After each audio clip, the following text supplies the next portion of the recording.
and welcome to the Ellen Made Book Club and a little summer book haul. I had these great plans to go on a little free library hunting trip this summer. We were going to go for a little road trip because the little free libraries in Sweden where I live are very few and far between. There's an organization that has put up 100 of them across the country, but that's across the country. And there are other ones, but they're not always the easiest to find. But anyways, there's a part of Sweden where there are plenty. So we were gonna go to that area and just, drive around, and it's a really pretty area of Sweden, and we just wanted an excuse to go on a little trip. But for different reasons, that didn't really work out, and that's how it goes. Sometimes summer doesn't always go the way that you had planned, and that's definitely the case for me. But I then thought that we could go to some bigger city and browse in the bookstores, and that didn't really happen either. We did go on a little trip, or a couple of trips, to some smaller towns nearby where there were little free libraries, and we were going to check them out and just go have something to eat and stuff like that. But the little free libraries that we did find were not very well stocked, or they didn't really have anything that I wanted. We still had a good time going on those trips, but it was kind of driving out to the coast and reorganizing a little free library, having a burger, and then going home. So yeah, it didn't really go as planned. But anyways, then I thought, why don't we just go to the town, the city that is closest to us, that we're in all the time, because there are a few different bookstores there, and so we can make a day of it and just browse the bookstores in our local city. And so we were gonna do that, and then time kind of got away from us.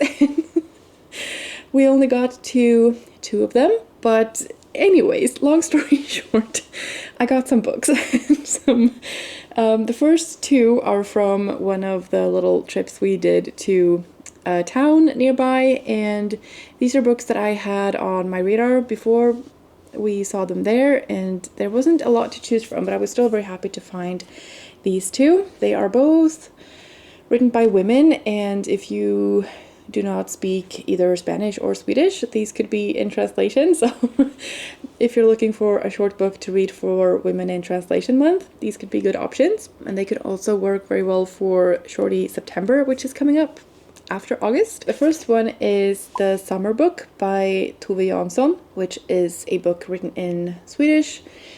So this is not going to be a work in translation for me, because I'm going to read it in Swedish. It feels like a very comforting read and a very wholesome and just feel good kind of book, and it's not very long. It's short, which is where my brain is at at the moment. I just see a little book like this and I'm just like, that sounds great. And this is about a family, or a little girl called Sophia, who lives with her father, who doesn't say a lot, and then they have an eccentric grandmother, like the father's mother. They're just on this little island in the sea off of Finland, and it's about a summer there, from what I can understand. This first came out in 1972 and has been translated into 35 languages. So yeah, and Tove Jansson is the creator of the Moomin stories and characters. She's an illustrator and a writer, and has illustrated the cover on this as well. And this also has little illustrations in it, which I just think are so lovely, and there's something magical and mysterious about her illustrations. And yeah, I'm just looking forward to this a lot. I don't think I'm gonna get to it in August, but maybe in September. We'll see. I'm very happy to have this. And then the other one that I got in that little town is also in Swedish, translated from the Spanish, I think. This is Clean by Alia, Trabucco, Zerán. I think the author is from Chile, and the story is taking place in Santiago. And there is a little girl who has died under mysterious circumstances, and there's a maid who tells her story from within a prison cell. The woman is called Estela, and she has left her mother and a poor life in the countryside to become a maid with a wealthy family in Santiago. And she, tells the story of what happened. And I think this is sort of on the verge of horror, or like it's a pretty dark story from what I understand, but it's like a literary kind of horror. I don't really know, but that's the impression I've gotten. And yeah, I'm very curious about this one. It's been very well received, I think, in Sweden and probably in other countries as well. And yeah, it's also a little short book, and I'm very excited to read this one as well. So yeah, that's Clean by Alia, Trabucco, Zerán. And then I got 4 books in my local city on the little book shopping day that we had, which wasn't really a day. I kind of had 2 hours. So yeah, I could have spent a lot more time in both of those bookstores. We went to 2 of them. The first one was a new store in the city, which was very exciting. It's the science fiction bookstore, which has previously only had locations in Stockholm, Gothenburg, and Malmö, I think, which are the 3 largest cities in Sweden. And now they have opened a location a lot closer to me. So I'm very happy about that, and I need to spend some more time there. They have a lot of science fiction, obviously, but also fantasy, horror, like witchy books and stuff like that. And they have a lot of mangas and board games and stickers and figurines and stuff. So it's a lot more like genre-based merch, and a lot of interesting books that just are not available in other bookstores in my local area. So I'm very excited that they have opened this store, and yeah, I'm gonna be spending a lot more time there because there's so much to look at. We didn't even get through half of the store. So anyways, I had been wanting to pick up a book by Kingfisher because I have never read anything by her, and I keep hearing very good things, and I'm in some kind of a dark mode in my mind, and I just want to read anything like horror adjacent, or like I'm dipping my toes into horror, and that's like what intrigues me at the moment. But I don't want anything too scary because I don't like actually being scared. I just like the weird and creepy vibes. So I've been told that Kingfisher is a good place to start. I know that Pat at Book Chat with Pat started out with this book, and she wasn't too scared by it, so that sounds promising. And anyways, that book is A House with Good Bones. There were a few other books by the same author, but those were in little hardbacks, and I want the paperback, so that's the main reason why I got this particular one. But it's very pretty. I really like the cover. In this, we follow a woman called Samantha, and she comes back home to her family home to find a massive black vulture perched on the mailbox, staring at the house. And there's something weird going on in the house. Her mother lives there, but things feel very different and dark and creepy somehow.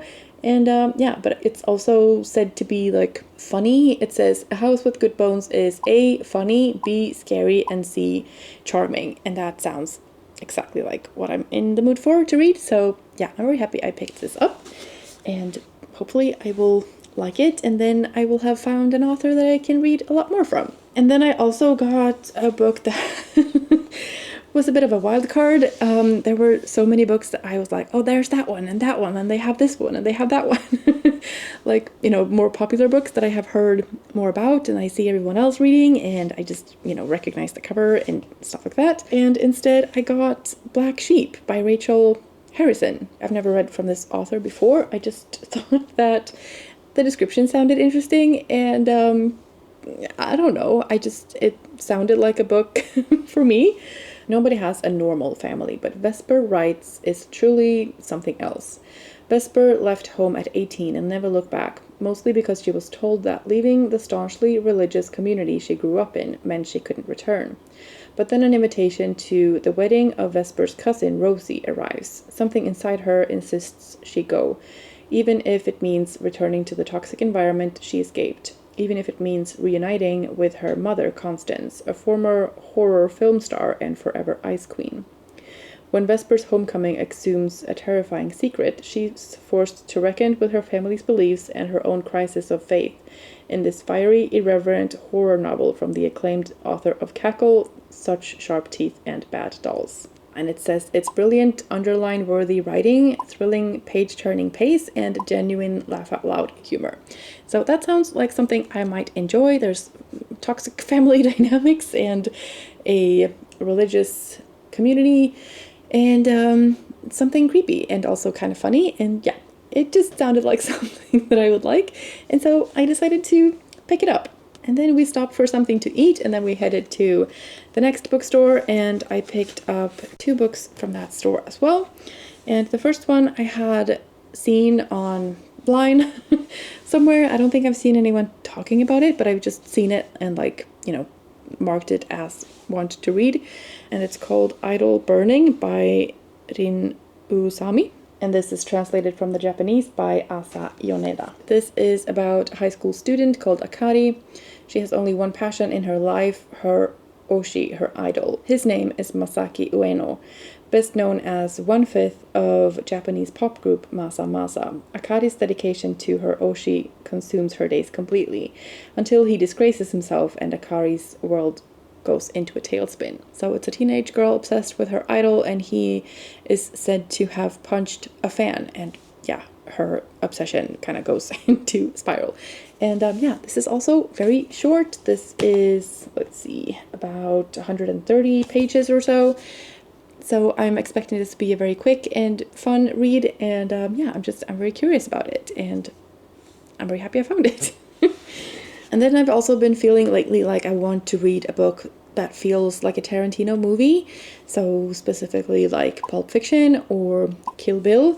And then I found this book in the bookstore, which is The Night of Baba Yaga by Akira Otani. And this is also translated from the Japanese, I think, by Bett. And I don't know if I've ever seen a cover that feels more like Kill Bill. And I think this sounds very good. So I will read the back of this as well, and it says, Shindo has been kidnapped by the Yakuza. When they realize she's a fighter, they force her to protect their boss's sheltered daughter, Shoko. At first, Shindo derides Shoko's naivety, but as the men around them grow even more bloodthirsty and controlling, she becomes ferociously devoted to her charge, and desperate to save them both. But could there ever be a different life for 2 people like them? I think this sounds like a very fun time, and the quotes on the back also give Kill Bill vibes. It says, the woman showed her teeth and smiled. She was covered in their blood. She laughed out loud and doled out punch after punch, kick after kick. A violent and transgressive marvel, as thrilling as it is fast-paced. Tender yet furious, will leave readers hungry for more. A breezy, sleazy piece of revisionist pulp. Has a ferocity that belies its tender heart. I think it sounds great.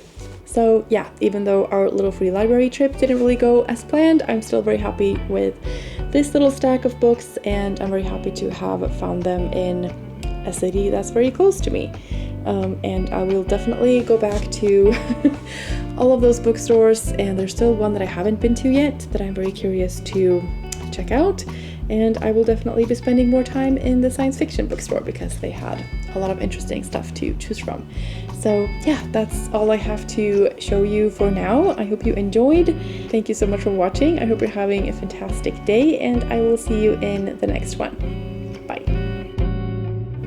Oh, I forgot to show a little bookmark that my boyfriend got me on one of the trips, because I'm a night owl, so he got me a bookmark with an owl on it so that I can read in the middle of the night.